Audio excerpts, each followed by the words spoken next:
stocks our strategists feel are poised to deliver positive returns are featured now in their top stock picks of the week. A couple of very recognizable names have been chosen for your consideration in this edition of Top Stock Picks. Our strategists, Nina Mishra, who's here with me at the desk, and Brian Bolin, are going to fill you in on these two names. Nina, we're going to start with you. You are going to talk about PayPal. Right. So PayPal, everyone knows, is a digital payments company. Yeah. They enable electronic payments on behalf of customers and businesses. And their payment platforms include PayPal, Venmo, Braintree, and rising preference for shopping online and electronic payments is obviously helping this company a lot. And many people do not want to enter their credit card numbers online because there's so many frauds and everything. So PayPal offers a more convenient and safer way for electronic payments. Okay. Their results were excellent. Earnings were significantly ahead of estimates, and you can see that analysts have raised their estimates for the company after their excellent results, though revenues were slightly shy of estimates. But if you look at the longer term picture, the price consensus and EPS surprise chart, you see that they have been consistently beating all green arrows since they were spun off in 2015, not a single miss. Now, during the quarter, they announced their partnership with Facebook's Instagram, and they also revealed an investment in Latin America e-commerce giant Mercado Libre. So all these initiatives and partnerships will continue to drive growth going forward. And Venmo, their platform, which enables users to share payments, split payments, is becoming very popular. It now has more than 40 million users. Wow. So that is more than most U.S. banks, more users than most U.S. banks, even the large ones. And payment volume grew 73% on Venmo during the first quarter. Now, shares are not cheap. They are up about 35% this year and currently trading at a forward earnings multiple of more than 38.77.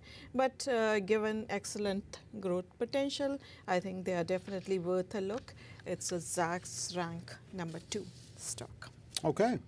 Brian, you're going to talk about Facebook here, another recognizable name. Right. Facebook is that social media bellwether name that everyone knows and loves or doesn't love. It's all up to you guys, I guess, if you love it or not.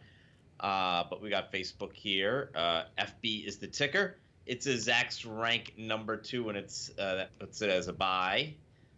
Boy, my skills are just worsening with the Epic Pen here. It's a value score of C and a style score for growth of D. Again, not normally what we like to see, but if you remember just a couple weeks back in early June here, the FTC was going to probe into Facebook and see what was going on there. And you can see right here, this is basically what happened to the stock. The thing goes from the mid 180s right down to 163 or so. But as you can see, coming right back up here. So very short term, a little bit of action here. Also, there was a upgrade today, as I believe it's Moffett. Let me just check to make sure that I have this right, because I've never heard of this place, but it's an upgrade that caught that got on the wires here. It's Moffett Nathanson, and they put a $210 price tag on the stock. If we take a look at why you want to be owning this, it's because earnings estimates keep moving higher. So we see, $1.76 to $1.90, $1.76 to $1.83. Here is the difference here. This back half of the year looks like there's a little bit of confusion there.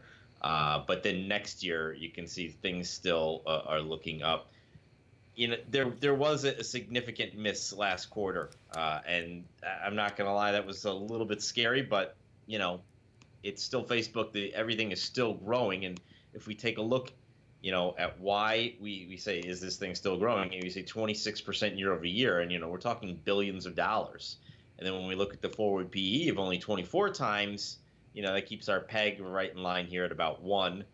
Price to book's a little bit rich at 5 times, but again, the margins are still very strong here, even though they are coming in just a little bit. If we take a look at the longer term view of the chart here, we can see that over the last few years, this was just quite the stock to buy, hold, and go to sleep, because it's just straight up and away.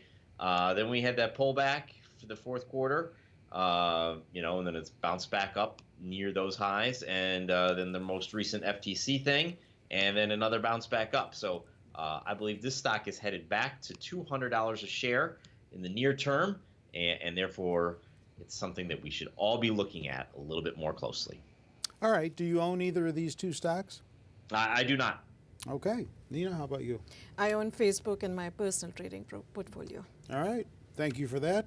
And thank you for tuning in to hear more about these familiar names. Don't forget, if you want to hear, or rather read more about these two stocks and others, all you need to do is go to our website, Zacks.com. Get over to the homepage, and that's where the adventure begins, as they say. With Nina and Brian, I'm Terry Ruffalo.